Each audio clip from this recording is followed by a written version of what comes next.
آ رہا تھا چند ماہ سے، اور اس کی وجوہات ہیں۔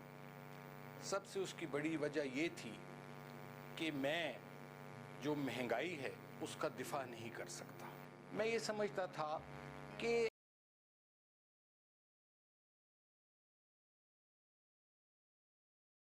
جن مقاصد کے لیے یا جن لوگوں کے لیے قائد اعظم نے یہ ملک بنایا تھا، وہ تو آج یا سیلاب کی نظر ہو رہے ہیں یا بجلی کے بلوں کی نظر ہو رہے ہیں۔ اگر میں عمران خان کی حکومت کے دور میں 150 روپے لیٹر پیٹرول پر تنقید کرتا رہا ہوں، تو میں 234 روپے لیٹر پیٹرول جب بکے گا تو میں اس کا دفاع کیسے کروں گا؟ میں اسی کچھ اور بھی کچھ میرے ذاتی ایشوز بھی تھے، لیکن یہ بھی ایک بہت بڑی وجہ تھی۔ صورتحال اب یہ ہے کہ میں تو اس بات پر بھی پریشان ہوں، میں حیران ہوں کہ ہم کس طرف جا رہے ہیں۔ مثلا آج مجھے اتنا دکھ ہوا کہ یہاں ہزاروں سینکڑوں لوگ جون سے ہیں وہ سیلاب میں ان بچوں سمیت بہہ گئے۔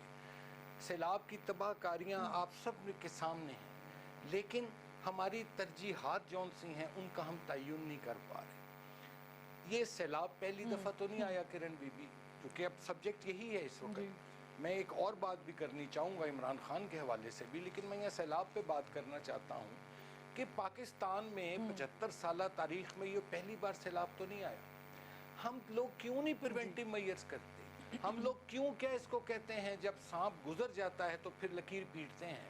جب خاندانوں کے خاندان بہ گئے، دیہاتوں کے دیہات بہ گئے، سفر ہستی سے مٹ گئے، اس کے بعد پھر این ڈی اے میں بھی آ جاتا ہے، پھر پی ڈی اے میں بھی آ جاتا ہے، لیکن ایک ہوتا ہے لفظ اس کو بولتے ہیں پریونٹیو میئرز، وہ ہمیں کہیں نظر نہیں آئے۔ اور پھر خصوصاً یہ پچھلے 6 ماہ سے جو الرٹ جاری ہو رہے تھے کہ اس دفعہ بارشیں بہت زیادہ ہوں گی، سیلاب کا خطرہ زیادہ ہے، تو یہ کدھر تھے سوئے ہوئے سارے جو ذمہ داران ہیں؟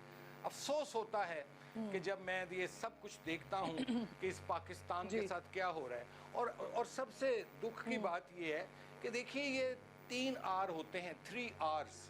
ایک ہوتا ہے ریسکیو، ایک ہوتا ہے ریلیف، اور ایک ہوتا ہے ریہیبلیٹیشن۔